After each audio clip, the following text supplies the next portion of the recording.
late because what time is it in Belfast, Leo? It's getting closer to 1:20. 1:20. So we're going to be quick because we don't want to make your wife be upset with you. Sam's asked me to time things, so I'll tell you when we get to 10 minutes on each. That's perfect. That's perfect. That'll be good. You're the radio specialist here. So I'll kick off, and then after that, you're free to talk whatever you want. So we can, since the analysis on the elections have been so terrible, we can say whatever crap we want. So that's fine. So I'm kicking off then. Oi, pessoal. Welcome to the 10th edition of the Brazil podcast. I am Mauricio Savarese, an independent journalist from São Paulo. I am a former Reuters Brazil correspondent, and I used to work for UOL, Brazil's biggest online news portal. I also run a blog called The Brazilian Operating in This Area. The Brazil podcast brings together foreign and domestic journalists for a weekly discussion covering all of the biggest news from Brazil. This week is our 10th anniversary edition. This week is our 10th anniversary edition. Just a second. Can we call this the 10th anniversary edition? No. Is it going to sound like 10 years? Yeah. It's something. Sam is really moving to receive. I'm just taking the anniversary out. Landmark 10th edition or something like that. Yeah. This week is our landmark. Landmark 10th edition, is that fine? I think so. Okay, good. So, this week is our landmark 10th edition. We have really enjoyed the last 3 months or so, and we intend to keep This week is our landmark 10th edition. We have really enjoyed the last 3 months or so, and we intend to continue the podcast into the future. We will also be up on iTunes soon, which means you'll get direct download each time we record. To all of our listeners, we thank you for it. To all of our listeners, we thank you for the time to. To all of our listeners, we thank you for taking the time to listen to our product. Let's put this lower. This week's guests are Ben Taverner. Ben is a freelance multimedia journalist based. This week's guests are Ben Taverner. Ben is a freelance multimedia journalist based in São Paulo. He is Brazil correspondent for Anadolu news agency and also contributes for the BBC, Al Jazeera, Mashable, and others. He's also a podcast regular. Hi, Mauricio. Leo Macari, a film scholar who holds an MA in Communication and Culture and a PhD in Comparative Literature. His main areas of research include Brazilian cinema, carnival music and films, and film and literature. Leo is Brazil podcast regular, based in Rio de Janeiro, but tonight he's in Belfast. Hi. Oi, Maurício. Oi, Maurício. Sorry. Hello, Leo. Oi, Maurício. And James Young, who writes about Brazil and Brazilian football for The Independent, Rolling Stone, Sports Illustrated, Fusion, blah, blah, blah. Plug the book, plug the book, plug the book. I think Sam forgot what to write here. James. That was me. That was a little attempt at humor. I'll reserve the book. I saw. But do you want me? Do you want me to put anything here? Just read everything apart from the book plug bit. That's fine. So, and James Young, who writes about Brazil and Brazilian football for The Independent, Rolling Stone, Sports Illustrated, Fusion, and his book of short stories about Recife, A Beer Before Lunch, is also available on Amazon. He supports Santa Cruz, which is a very strange thing for any foreigner in Brazil. I'm very lucky. Hi, James. Hi, Mauricio. Hi. Our producer is Sam Cowie, a freelance journalist and radio producer, also based in Rio. Rio for the moment, because he's moving to Recife very soon, and that's why he cannot be with us tonight, but will lovingly and attentively edit and produce the show tomorrow morning. So welcome everybody to the 10th edition of the Brazil podcast. Our intro tune this week, we're going to record that tomorrow morning, so that's fine. So last week, Brazil presidential candidate Eduardo Campos was tragically killed when the plane he was traveling in crashed in the port of. So last week, Brazil presidential candidate Eduardo Campos was tragically killed when the plane he was traveling in crashed in the port city of Santos, near São Paulo. Campos, a successful former governor of Pernambuco state in Brazil's northeast, was running for presidency as the head of PSB, the Brazilian Socialist Party. I mean, so-called socialist, to be very honest. He was polling in third place with around 10% approval ratings at the time of his death. Campos was the grandson of Miguel Arraes, who was also governor of Pernambuco and spent 15 years in exile during the military dictatorship. Campos was the grandson of Miguel Arraes, who was also governor of Pernambuco and spent 15 years in exile during the military dictatorship. So, well, this was pretty much the news that drove Brazil nuts last week. So, I'd like to hear a bit from all of you. How did you take the news that Campos, who is not that popular in the southeast, but is in the southeast, but is a very popular politician in the northeast? How did you take the news of his passing? Well, I was in an English class. I was teaching at the time, and something I do in my spare time to make some money. Obviously, journalism doesn't pay the bills. And it's quite interesting what you say about the southeast. I'm in Belo Horizonte. I lived in Recife for 5 years and another year in João Pessoa, so I'm very connected with the northeast. So when I saw the news, I was shocked. I spent sort of 5 years seeing Eduardo Campos' face on TV and newspapers every single day. And he was clearly a dominant and very popular figure in Pernambuco. But there was a private class that I was teaching with a guy from Sao Paulo in Belo Horizonte. And I was filling with my phone, as all good teachers do when they should be teaching. And I saw the news, and I showed it to him. And he was surprised. He was shocked. But it wasn't a very emotional reaction. It was kind of, oh really? Oh, that's terrible. Anyway, let's get back to what we were doing. And I think that shows an interesting dichotomy, if you like, between the reaction or his popularity in the Northeast, whereas you saw there was 160,000 people at his funeral on Sunday, and there were a lot of clearly a shock reaction in the media and so on down in the Southeast after he died. But before that, as you say, his approval rating was 8%, and he wasn't. Not his great challenge was that he wasn't particularly visible in Rio, Sao Paulo, Belo Horizonte, and the South, and so on. Mm-hmm. But do you understand that commotion in Recife? I mean, just 150,000 people on the streets, very impressive group of people crying before his casket, and do you think that was rather comprehensible for the impact he had in the politics in Pernambuco, or was that somehow media driven? I don't think it was necessarily media driven, but there's always some degree of myth making going on with these things, even on a global level. I remember being in Manchester when Princess Diana died, and there's as you probably know in Britain, there's quite a strong divide between generations and regions and so on as to how you react to the royal family. So every time we turned on the television, there were sort of Londoners and people from the south of England, not just those sorts of people, clearly not more than that, but crying. I always remember someone saying, I'm more upset today than when my father died, which I thought was a remarkable thing to say, considering you're talking about a sort of member of the royal family you've never met. So I think there's a little bit of the hysteria that comes with any of these kind of outpourings of public emotion and so on. But it's important to remember that the Northeast is it's a country unto itself, as you know, and they're tremendously proud of their own. They've had received just a couple of weeks ago Ariana Suassuna, the great writer and playwright and author from Pernambuco, from Paraíba, but he was kind of an adopted Pernambucano. He died, and again there was a huge outpouring of public grief. Maybe because the region's so independent and so proud, and also because it suffers so much, they're very proud of their own, and they express their feelings in a way. So I wasn't surprised. He was very popular, clearly in Pernambuco. He's seen as a good governor. He maybe took his eye off the ball a little bit towards the end when he started thinking about becoming president or trying to become president. Mm-hmm. But Recife, as you've known, over the last sort of 10 years or so, has grown tremendously and improved in many ways.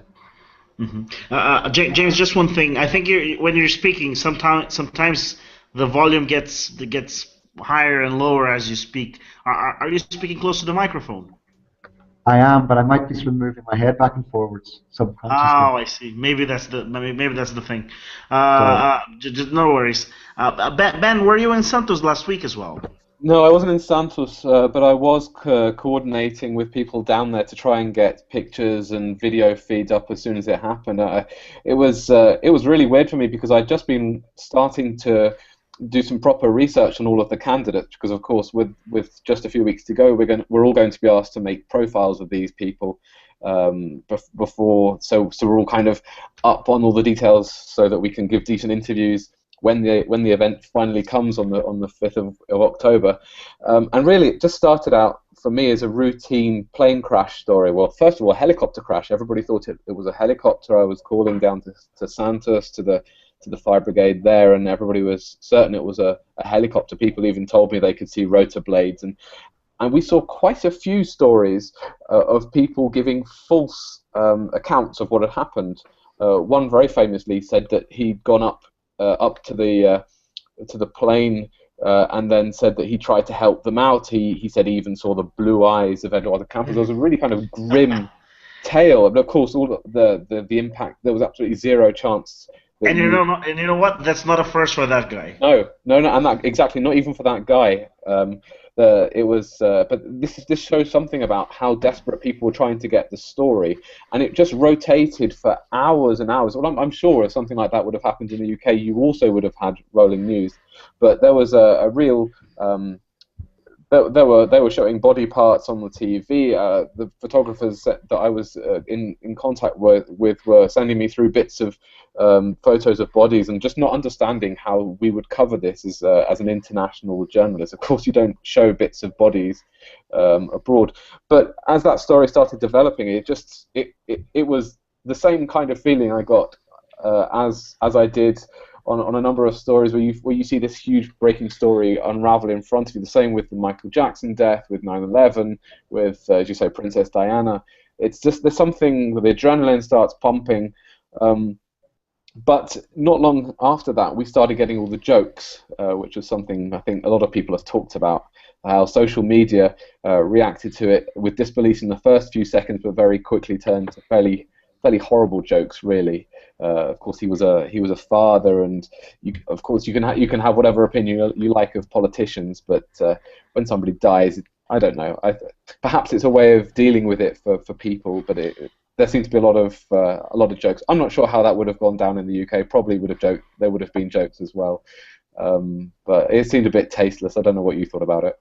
No, yeah, and the thing is, some people chose jokes and others chose to speculate on the electoral landscape. I mean, just as it was confirmed that Campos was in the plane, people started speculating about what will happen next, which is something we're going to discuss very soon. Leo, you're in Belfast now. Did you get? Where were you last week on Wednesday when the plane crashed? I was in Rio, and I was preparing to fly to yes. It was a little bit unruly, as you might think.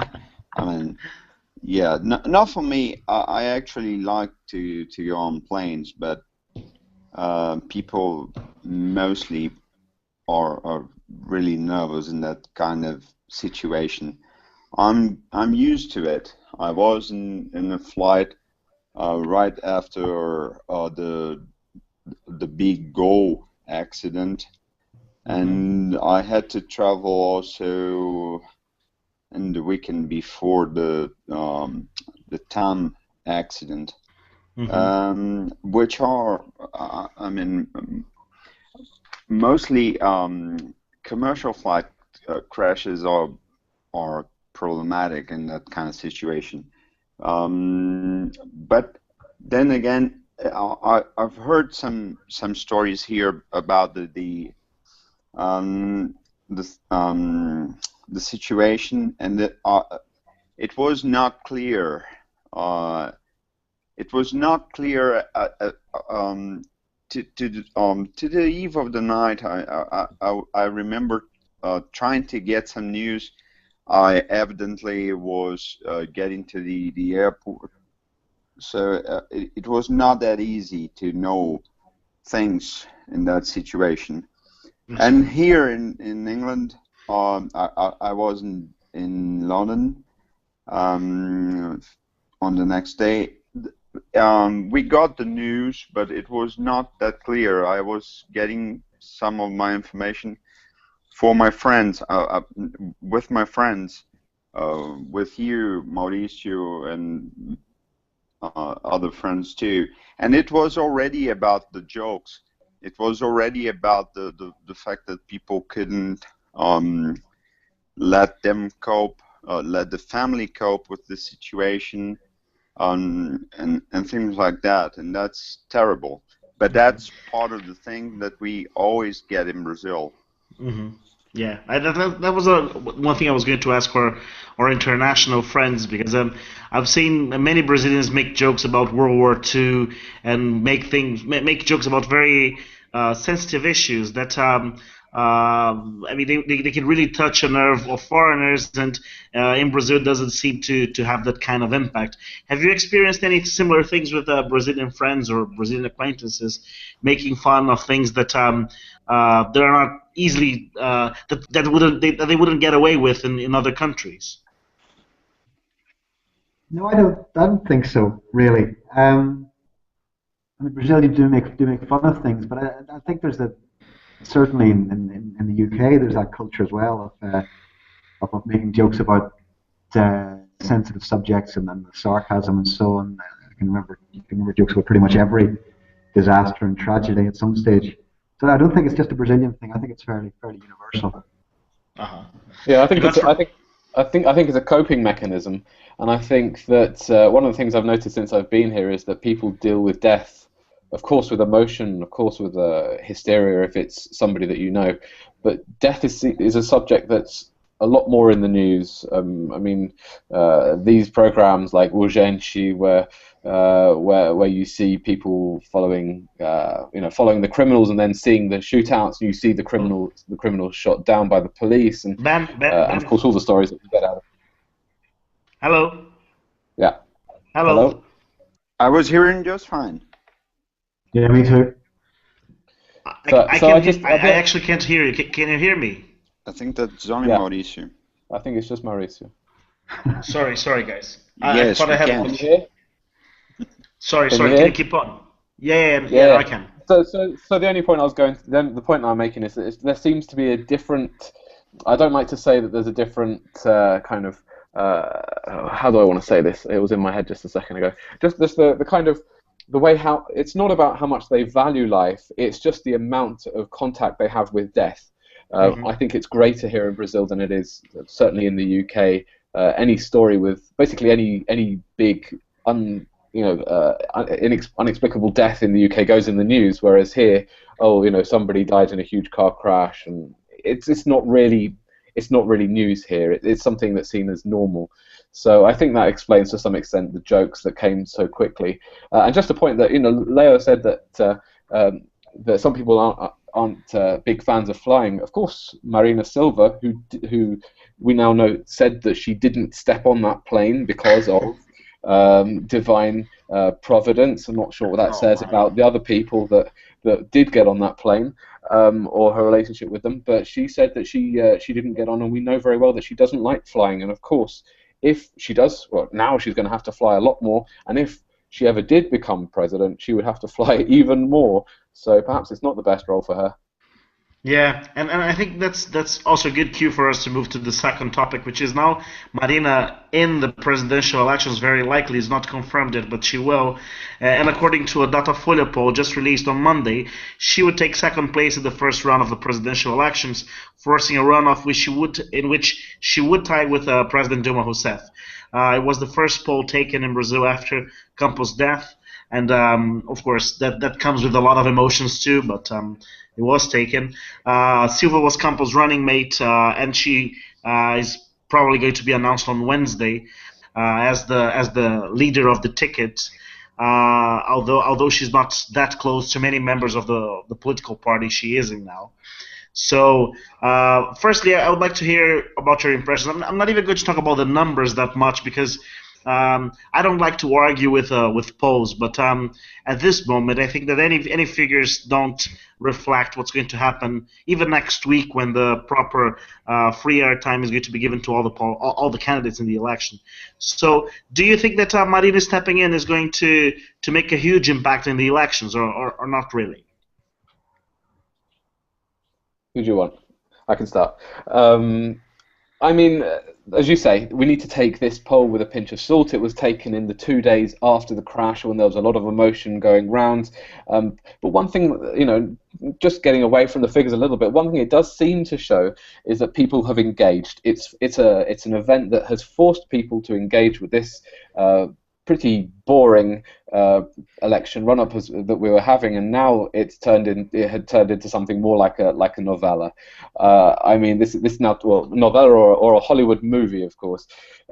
It seems that we've seen from the poll that the number of people that said they were going to spoil their ballot or not vote, or who were undecided, that number came down quite a lot. That probably tells us where some of the extra votes for Marina Silva came from. So yeah, I think that's the main thing now. But what a funny position the party's in, to have their presidential candidate not even be a member of the party. People were pretty shocked when that pairing was put together. I mean, it was an interesting pairing because it seemed to bridge that big divide between the traditional Workers' Party versus the Social Democracy Party, the swing that we seem to get the to and fro between those two. But now to be in this position where there's a lot of friction between her and members of both the party and the electoral coalition that it's formed to get on the to be in this race for the presidency and have her at the top. I mean, we can only guess what kind of talks are going on behind closed doors, what kind of deals are being made, whether she'll have to keep up a number of agreements that the PSB has made, whether she'll have to stick with the party for a while, what line she'll have to toe up to the election and beyond. For me, it's made the election that much more interesting. And what will be really interesting is to see the next poll once all the emotion has died down, and to see what's going to happen next. I think the next poll will be a little bit more representative of the result we'll get on the 5th of October. Yeah, and just to add a bit to your comment, next week it's going to be 1 week already of the free airtime for all the candidates, and President Dilma Rousseff is going to have a little bit more than 11 minutes every day, twice a day, during primetime television and shortly after noon as well. Aécio Neves, the opposition candidate, is going to have about 5 minutes, and Marina Silva is going to be on for 1 minute and 47 seconds. So that's also something she's going to have to deal with. James, Leo, do you have any thoughts about Marina stepping in the election? Well, I was just going to say is maybe a lack of airtime almost a positive in that you can't really put your foot in your mouth very much if you're only on for 30 seconds. I'm just kidding, of course. I agree that this recent poll needs to be treated carefully because of the emotion and so on surrounding Eduardo Campos. But at the same time, it's a fairly huge footprint in the sand. This to immediately go from sort of Campos's miserable 8% to beating Aécio possibly in the first round, and then possibly winning a run-off against Dilma. I mean, that's remarkable, even though, as we know, the numbers are probably tainted. It's still a fairly as Ben says, it's still a fairly big statement about how disillusioned people are with the other two candidates.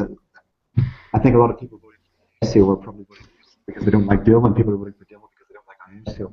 I don't think there's a great deal of faith in either of them. So you do seem to have an alternative candidate now, which I think is going to excite people. And that, again, as Ben says, that explains why the blank votes and the undecided came down by almost 50% in this poll as well. People suddenly had a lot of people had someone they could actually like, as opposed to people they dislike. And somebody they know. Yeah, someone they know, of course. Yeah. Somebody they know. Of course, she's done it before. Of course, she was also there for the Green Party in 2010. She's a face that's known nationally, whereas, as you said before, Campos was getting there, wasn't he? He was only at the beginning of his political career, to be fair to him. But he wasn't. There were many stories coming out on the Brazilian press where he'd gone into a poorer area of Rio or São Paulo, and people were just saying, "Who are you?" Oh, it makes a lot of sense. And maybe I'm wrong, but my impression is that at some point in the campaign trail, he would have gotten to the 20% that Marina seems to have now. But of course, the tragic death ended all that, and although he had the potential, it was not really a dead sure thing that he was going to achieve to that. He was going to get to the 20%. In fact, he had the potential to do it, but it was not a clear thing, and Marina stepping in actually accelerates that process you mentioned. So the 20% that could have come to Campos in the last 2 weeks of the campaign trail, they are pretty much there now. So. And just to add to all this talk, today at the Financial Times, the bottom editorial is about the Brazil after the death of Campos. It is exactly about the possibility that as Marina is growing faster, maybe market won't be that won't feel that bad that she is the opposite candidate to Dilma Rousseff, and that maybe she offers something that ISU doesn't, and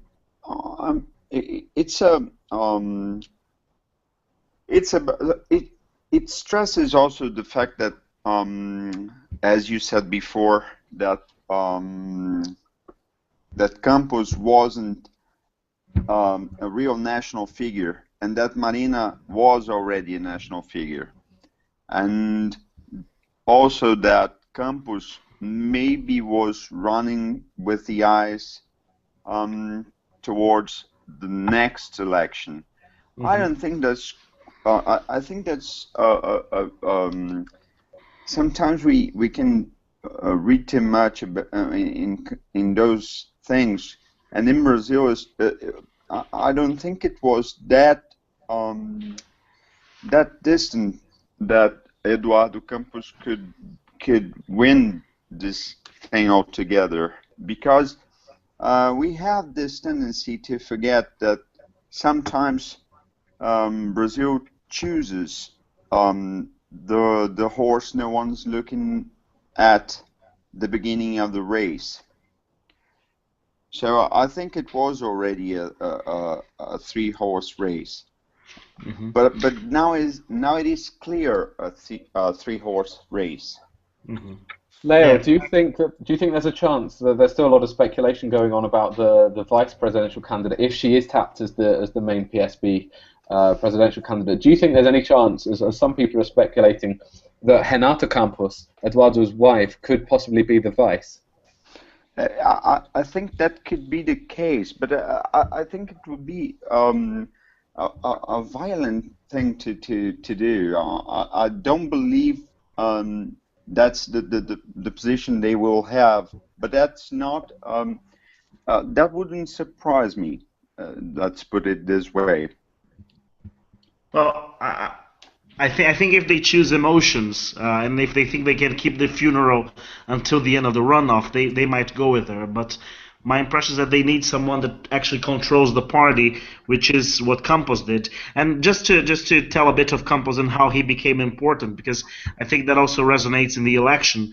Back in 2004, when President Lula wanted a sort of leftist party to bring congressmen and mayors from opposition parties so they could actually enjoy the perks of government, he tried to use one of his close allies, which is the PPS in Portuguese, and he tried to lure that party into that position of drawing these congressmen so they could actually enjoy government and not join the Workers' Party, which would be too drastic for some of those.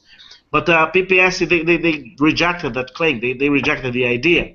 So Campos put himself forward exactly at that moment when Lula most needed, in 2004, to make his party as big as it is, So in the end of 2012, you could see leftists, and you could see centrists, and you can see right-wingers, you could see conservatives and liberals, you can see all sorts of people joining PSB, and they need actually someone to be in the presidential ticket that can actually address all the grievances and interests of this group of people, which is very widespread in the political spectrum. Maybe Renata, if we don't really know, but if she could be a galvanizing figure for all these people, maybe she could be in the ticket. But there doesn't seem to be a proper replacement to Campos. So they're just going to, my impression, they're just going to choose someone who is less inadequate to the needs they have at the moment, because the situation, of course, is not the one they wanted. So they're going to have to adapt, and they're going to have to choose someone that at least has some kind of a bridge with all the parts of the party.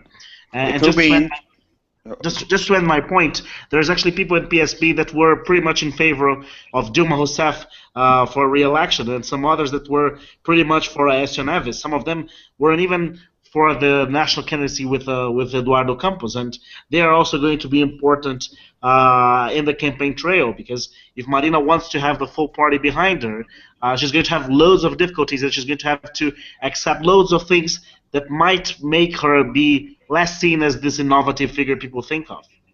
It would be really interesting if you think that one of the appeals that Marina have is that she resonates with that country that last year we saw trying to getting away of the traditional political figure and stuff like that. And if you think that which kind of strategy they will use, if they will try to choose a running mate for her that can I mean stress the things that she can't, if it is a traditional political figure, or if it will be a kind of I understand the Renata Campos, but I do not believe that will gonna happen. I think it would be really strange if that happens, but I'm trying to think if there's a figure that can associate something for Marina, some of her difficulties, and if there is someone maybe outside of the political spectrum that can add something to the campaign without hurting her so much. It's impossible at the moment, because you have to be affiliated with a political party one year before the election. I know that. That's another point. I mean, someone that is not traditionally linked with the party so much. Maybe someone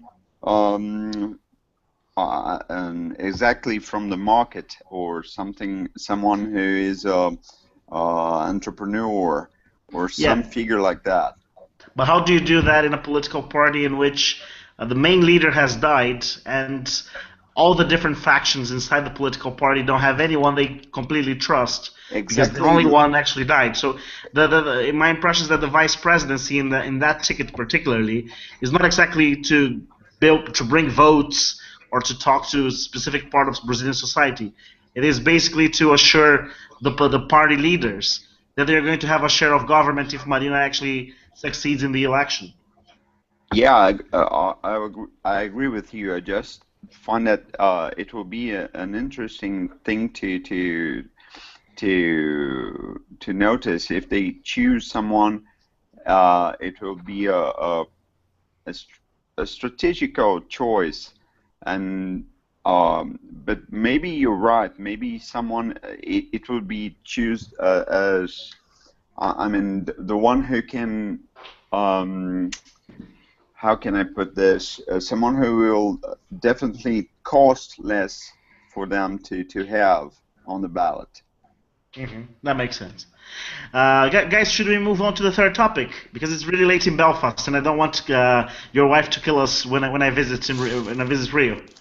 Yeah, she's already sleeping, and Okay, I'm trying. good. So let's move on to the third topic, and this is pretty much about us. So this is the edition of. So this is the 10th edition. So this is the 10th edition of the Brazil podcast, and we'd like to share a bit of how about how the podcast came to be and our journey until now, and where we want to take it to the future.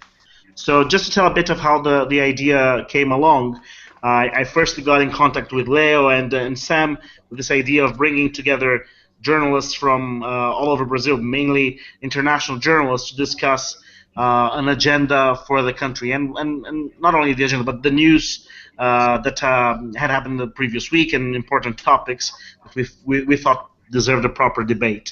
One of the things that I would like to listen from you guys is we started this podcast about 4 months ago, and now I guess there is this whole World Cup hangover, and some people are thinking Brazil has got a better standing internationally when it comes to explaining itself or being more in the media than it did before. So instead of just talking about the podcast, I'd like to hear a bit about Brazil internationally since we started the podcast and now. Of course, the podcast is not the main reason for that, but do you think that the coverage of Brazil has changed dramatically from the 4 months from 4 months? Do you think the coverage has changed dramatically from 4 months ago to this moment, or not much yet?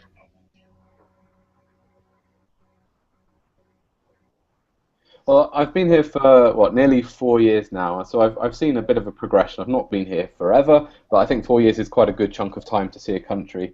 I mean, I think even just looking at this story that we've covered today, the Campos death. I mean, he was a little-known figure outside of Brazil. He wasn't even that well, as we've just discussed. He wasn't even that well known across Brazil, let alone outside Brazil. And yet there was a huge demand for news when it happened.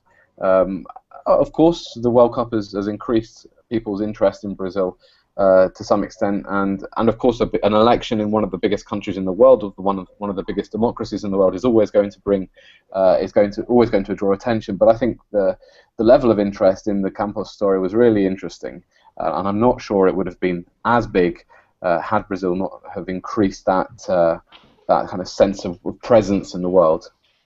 And do you think that has changed more in the last 4 years, or it has changed more this year particularly? Well, for me, it's been this last year, 18 months, that people have really started getting interest. Of course, the World Cup was a good peg for that, but I mean, even we've started seeing Brazil linked to bigger international stories, to Gaza recently. I know you covered that in the last podcast. There was immediately interest. You know, Brazil has become a buzzword and it's become one of the more it's become desirable, I think, in the media. And so any story that has Brazil attached to it and is generally international, I've found there's quite a hunger for it these days. I think just to jump in there, I think the protests was a huge moment last year, because people were getting the international media was getting ready to pay attention because of the World Cup and so on, and even the Confederations Cup. And then in the middle of that, you had the street protests, a million people in the streets that suddenly brought the political issues to the foreground. So there were journalists here that weren't just sports journalists covering the World Cup. There were people from the BBC, from the Guardian, all the foreign correspondents that were coming over, getting ready to prepare to cover the World Cup, were suddenly writing stories about bus fares and about what's his name, Mauricio Feliciano. No. Marco. I wish. Marco Feliciano. Marco, you loved the same name as him, wouldn't you? I know. But they were writing stories about Feliciano and all his rather bizarre ideas, and all these sort of very localized issues in a way. But they were suddenly making headlines in the New York Times and the Guardian, and the BBC. So that was a huge leap forward. And then I think, as I've told people recently, I've only been a sort of journalist stroke professional writer for the last few years. Brazil is the only country in the world that made the Confederations Cup interesting, and the only country in the world that made World Cup preparation interesting for 2 years before it happened. So there you go. And Good or bad, I don't know. And there's still Rio 2016 to come, which probably means we will have loads of Brazil podcasts till then. Do you think, Leo? Mauricio, just to add something, Financial Times today, other than the editorial, the bottom editorial about the death of Eduardo Campos, had another story which was about Bovespa. And I mean, of course, there's a lot of interest in a country that has so many possibilities, and that is so. How can I put this? Also, I mean, when you think about the how big Brazil is, although it is a tough country to understand sometimes, to crack sometimes, it is a country that has solid fundamentals. So it's clearly a good place to understand, a good place to be in if you want to grow something. Mm-hmm. And it's also my maybe I'm wrong, and I don't want to sound pretentious in this, but when I first thought of doing the Brazil podcast, I tried to do some research on other podcasts that were made in English and gather journalists and just to discuss, because it's really cheap technology. It's not that difficult to do, and it was a complete shocker to see that there was nothing similar. So it shows a bit, not of, I mean, how crafty we can be, but it shows a bit of how Brazil were not very international until a couple of years ago, and now we get more and more people who are actually thinking of bridging Brazil with the rest of the world in a fashion that makes the country and the people in it to explain themselves a little bit more instead of just waiting for foreign media to report on issues here, and then they will have a take which is often mistaken just by reading whatever people from other continents wrote. So we try to engage that and to discuss that in a weekly podcast, because there was clearly some space to do that, and of course loads of important correspondents here, such as Ben and James and many others who have helped in the last 3 months, 3 to 4 months. That we couldn't listen to them as much as we'd like, and that's a good thing that the Brazil podcast in a way can actually gather some of these people. Of course, not all of them can take part because, of course, they have some contractual reasons not to be in. But those who can have always been very kind in taking part and using this podcast not only to put their work forward, but also to give us their take on important news that come from Brazil. Yeah, I feel very happy to have pitched you this idea. Yeah, it was good, and hopefully it's going to last for many more years. Sure. That's been really good to be a part of, because did you say there is a lack of homegrown news that's in English? I mean, if you look at Folha, yes, they translate a few of their articles into English. Globo, if you look back into the archives, there are a few English articles there, but of course they've got nothing now. There's no kind of global news in English, no TV Folha in English, so there really is a gap. If we look, there's only really one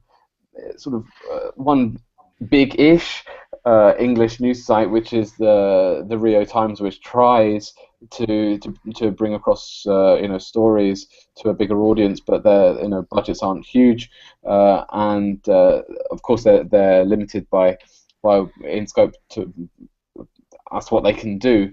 So I think this has been a really good opportunity to get lots of voices together and try and bring Brazil to the world.